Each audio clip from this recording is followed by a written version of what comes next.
Halo guys, welcome back to Evolution of Rhythm Games. And yes, di video kali ini akan sangat berbeda karena untuk pertama kalinya gua menampilkan wajah saya di series ini. Karena gue sedari awal pengen bereksperimen sedikit. Dari awalnya hanya menampilkan fakta dan data tentang sejarah sebuah rhythm games, dan sekarang gue ubah konsepnya menjadi sebuah storytelling dan also my personal experience bermain sebuah rhythm games.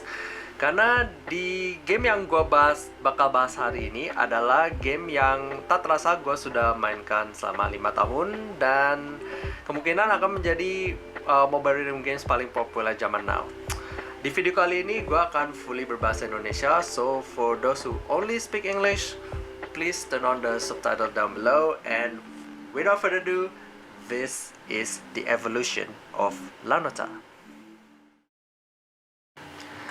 Lanota pertama kali dirilis pada bulan Juli 2016, dan gua pertama kali download Lanota itu pada tahun 2017.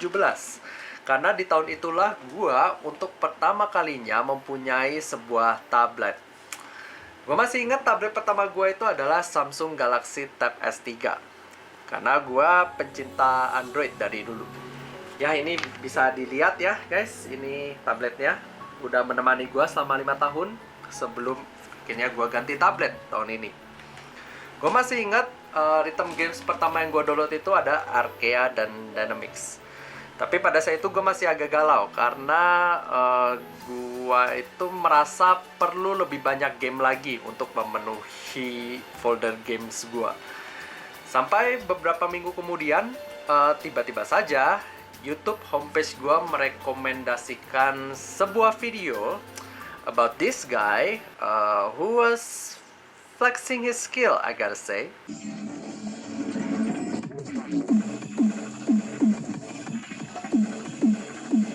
And that's why I download Lanota. Setelah gua download, the moment gua masuk ke gamenya, gua langsung disuguhkan oleh chapter 0. FYI, di video kali ini gua nggak akan spoiler tentang story-nya, melainkan hanya overall opinion gua saja. Overall, the story UI-nya ini cukup satisfying. Dia menggunakan unsur light novel dengan illustration serta transisi page turn. Terus level Inggrisnya ini juga berada di level standard English, belum ke literature level. Jadi overall story-nya cukup mudah untuk dimengerti. Di chapter 0 sendiri itu overall memberikan pengenalan tentang world building dan karakter bernama Ritmo and Fisika. Untuk sound library-nya sendiri gue juga nggak berkomentar banyak karena mungkin tujuan dibikinnya chapter 0 ini cuma sekedar tutorial bermain gamenya saja. Nah, setelah gue complete chapter 0 dan gue maju ke chapter 1, oh my god, what the fuck was I witnessing?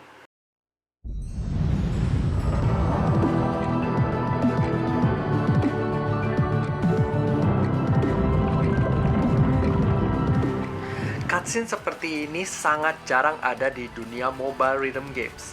Karena unsur inilah yang mampu menaikkan hype, terutama berhadapan dengan boss songs, Bapak Ibu sekalian. And serta lagu boss songnya ini sangat sesuai dengan tema gamenya, Phrase Philosophy. Lagu inilah yang mengenalkan gua dengan Powerless, yang kemungkinan sudah ada di mana-mana. Di Arkea ada, di Demo 2 juga ada. Nah, itu baru chapter 1. Pas gua masuk ke chapter 2, it got better.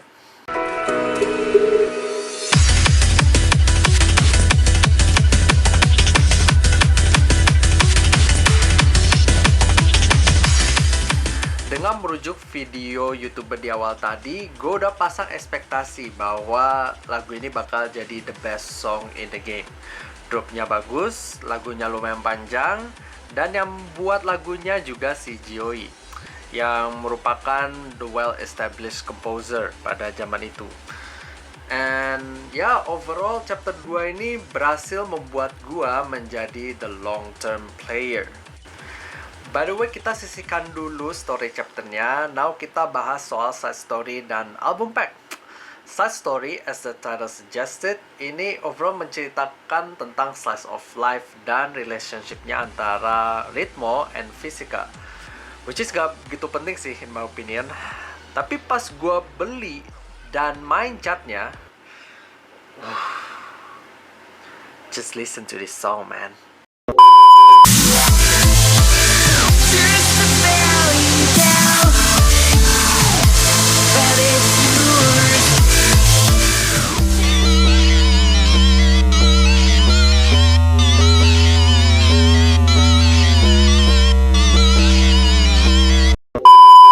Oke, tanpa basa-basi lagi, mari kita review sejenak. Jadi di tahun 2017 itu ada 7 album pack yang dirilis, dari chapter A hingga chapter G. Berikut chartnya.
By the way, kita masih di tahun 2017 karena di bulan Juni 2017 atau tepatnya nyaris 1 tahun anniversary, chapter 3 rilis Bapak Ibu sekalian.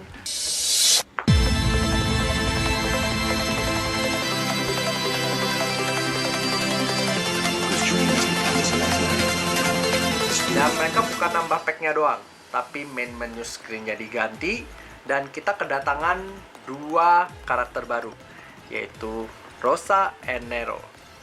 Karakter Nero in my opinion ini merupakan karakter yang cukup unik karena baru kali ini gue ketemu karakter cowok yang appearance-nya seperti ini. Bisa dibilang kalau ini perempuan mungkin karakter desainnya cukup standar, tapi karena dia cowok maka karakter desainnya jatuhnya jadi yang paling unik menurut gue. Untuk segi bosongnya, gue cukup kaget karena tiba-tiba saja mereka mendatangkan T-Pezolite ke Lanota. Dan lagu inilah yang menurut gue membuat Lanota ini mendapatkan banyak sekali exposure ke komunitas rhythm games yang lebih luas. Maybe kita akan mention lagu ini lebih banyak nanti ya. Oke, kita move on ke tahun 2018. Di tahun inilah dimana Lanota mulai agresif melancarkan collab-collab dengan rhythm games lain. Di kuartal pertama saja kita langsung dikagetkan dengan 2 collab sekaligus. Pertama dengan mobile rhythm games yang sama-sama lagi naik daun, dan yang kedua adalah game arcade yang sudah well established.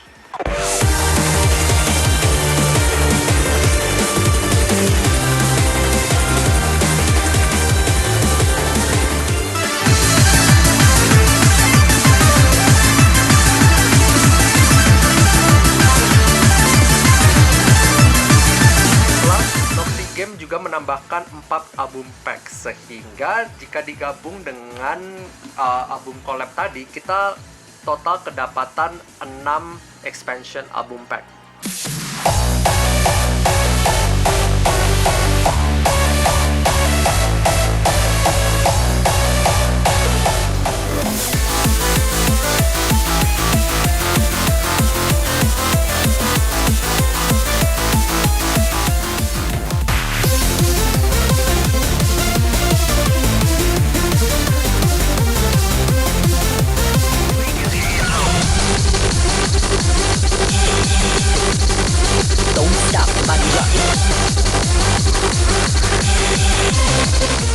Move on ke chapter 4. Di chapter inilah kita akan disuguhkan oleh this masterpiece.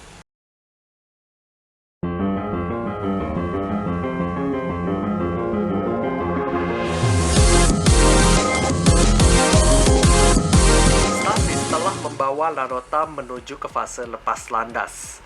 Fase di mana popularitas Lanota ini telah meningkat secara eksponensial. Lagu ini serta You Are The Miserable dari Tipazoid, in my opinion itu telah menjadi lagu ikoniknya Lanota dan selalu dipilih ketika ada collab dengan rhythm games lain. Kalian bisa cek lagu Lanota di semua platform rhythm games lain, pasti ada dua lagu ini. Oke, sekarang kita pindah ke 2019. Start dari tahun ini sampai ke depannya, Lanota mulai mengurangi jumlah frekuensi update-nya dan lebih fokus ke story update. Jadi di sini kita bisa berkesimpulan bahwa Lanota ini lebih mengedepankan quality over quantity. Terbukti di tahun ini saja kita cuma dikasih 2 album pack.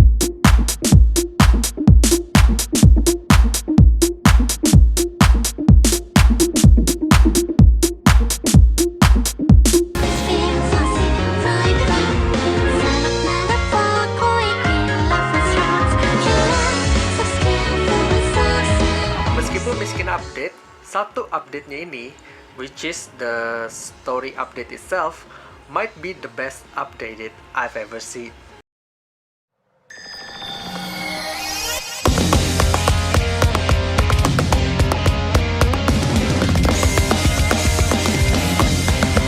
Chapter 5 kali ini Lanota is not holding back at all.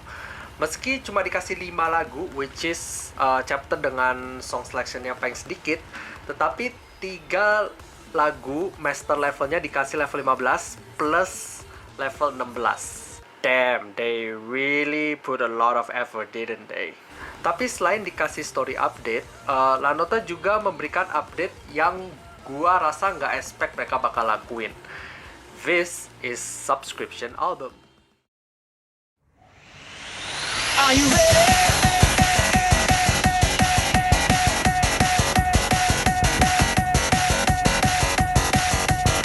Chapter Infinite Subscription Album. Ini adalah sebuah album pack di mana kalian sebagai player ini harus membayar subscription plan dalam rentang waktu tertentu. Ada 2 jenis subscription plan, yaitu Basic Plan dan Platinum Plan. Jadi kalau Bapak Ibu pilih Basic Plan, jadi kalian itu cuma bisa mainin lagu-lagu yang berlabel Basic. Jadi sampai tahun ini saja itu sudah ada 45 lagu berlabel Basic, dan kemungkinan pasti akan bertambah. Basic Plan ini dibanderol dengan harga Rp9.000 saja per bulan. Jadi ini sangat terjangkau sekali.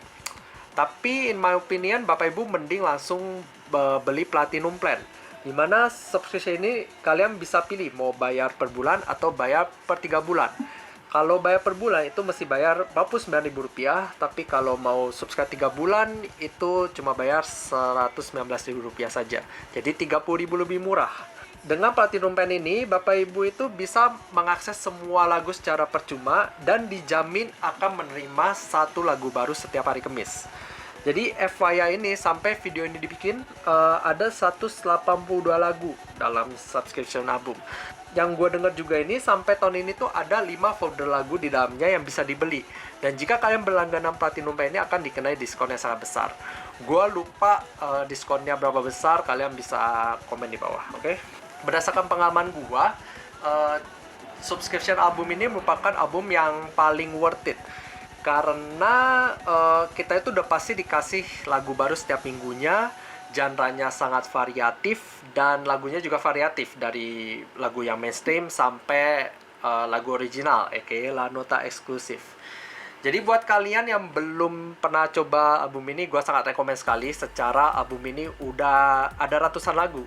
Bahkan album ini dijadikan ajang buat para komposer baru untuk unjuk gigi di dunia rhythm games, termasuk komposer asal Indonesia. Well, gua nggak perlu kasih tahu siapa dia, karena buat kalian yang udah pernah main pasti tahu lah siapa dia. Ya kenalkan, this is the man behind the scene. Jokowi. Cenek. Oke guys, sekarang kita pindah ke tahun 2020. Ini merupakan tahun yang sangat tidak beruntung karena efek pandemi ini juga terasa di Lanota. Lanota yang tahun lalu sudah miskin update, di tahun 2020 malah semakin sedikit. Ini tercatat hanya ada 3 kali update. 2 diantaranya itu merupakan collab bersama Overrapid dan Lyrica.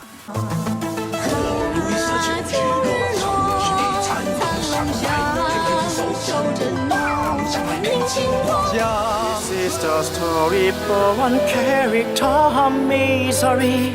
He peers up from the old frontier. He's an angry, sad and Serta di fury. tahun ini, Lanota itu menambahkan dua fitur yang sangat esensial. Yang pertama adalah rating system dan yang kedua adalah cloud save system. By the way guys, please comment down below berapa rating maksimum di Lanota, karena sampai detik ini gue bener-bener nggak tahu. Oke, now kita akan bahas story update, yaitu chapter 6, di mana The King of EDM has arrived.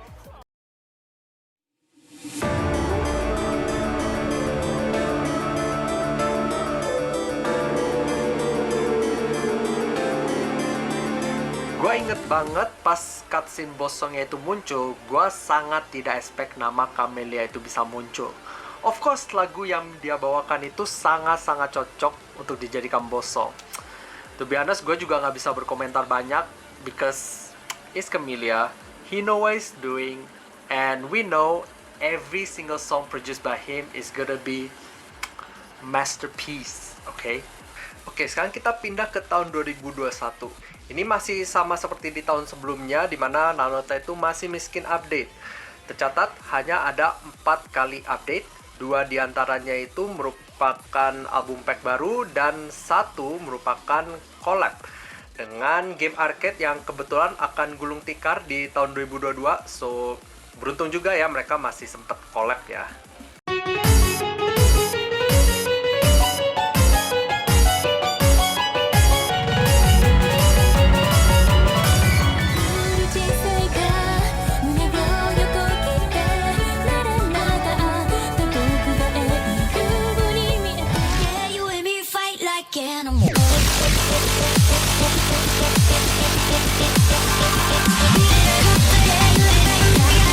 Dan untuk story update-nya, chapter 7, kita kedatangan tamu spesial. Here is Tim Grimoire, Astaroth.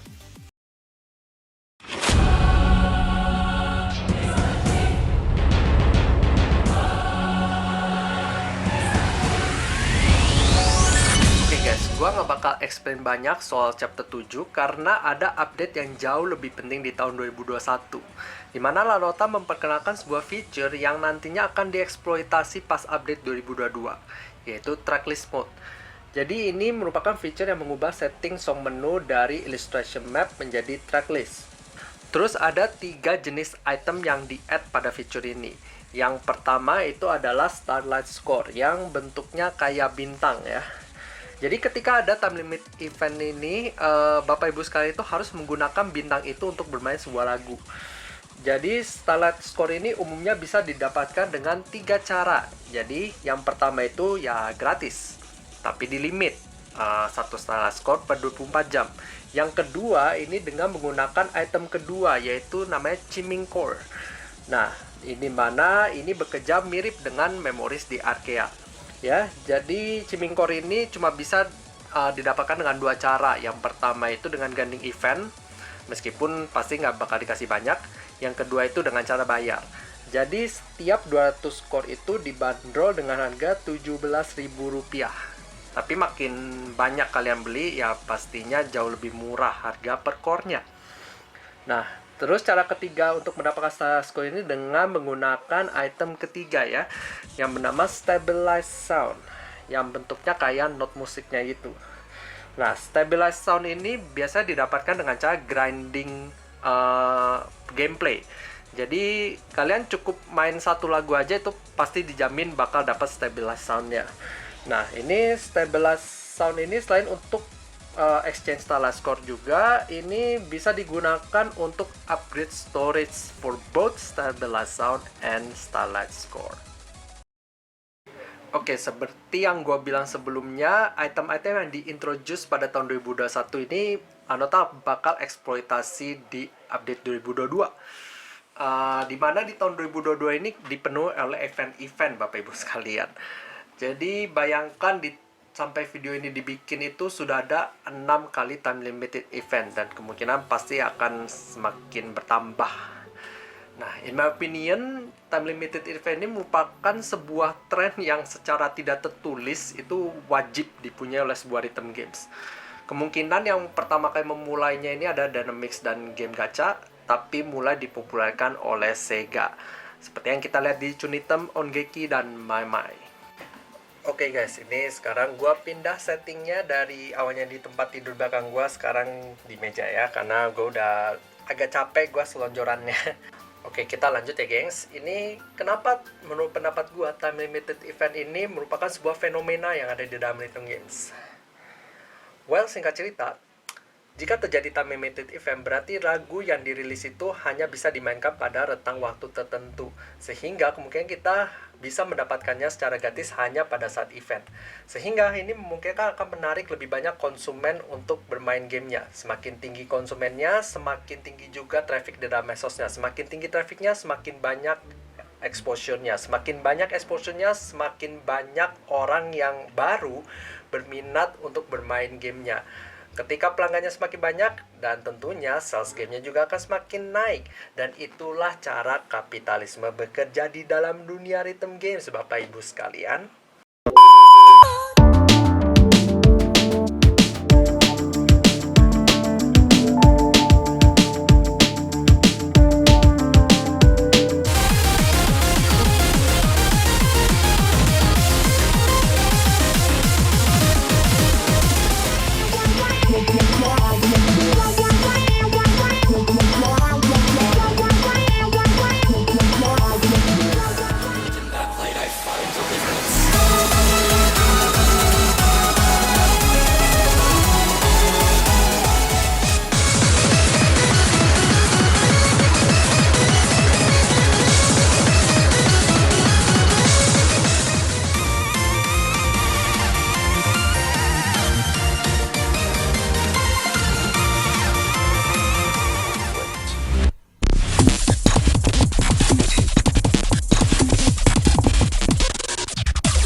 Sejarah singkat La Nota Bapak Ibu sekalian. I know akhir dari video ini nggak spesial-spesial amat, but the conclusion of this video adalah Noxy Game mampu membuat La Nota bertahan selama 6 tahun menjadi rhythm games yang paling banyak diminati. Gua aja udah bermain selama 5 tahun dan gua berasa enjoy banget karena bisa merasakan perubahan gamenya dari waktu ke waktu. Dan harapan gua semoga Noxy Game mampu menamatkan story-nya dengan sangat bagus dan tentunya dengan sangat epic. Hanya dengan itulah gua bisa mengarsipkan game ini ke dalam list rhythm game terbaik yang gua bisa rekomendasikan ke kalian juga. Jadi sampai di sini videonya, so don't forget to like, share, subscribe, and hit the notification bell if you want to keep update with my channel. Until your next video, I will see you guys when I see you guys. Bye bye.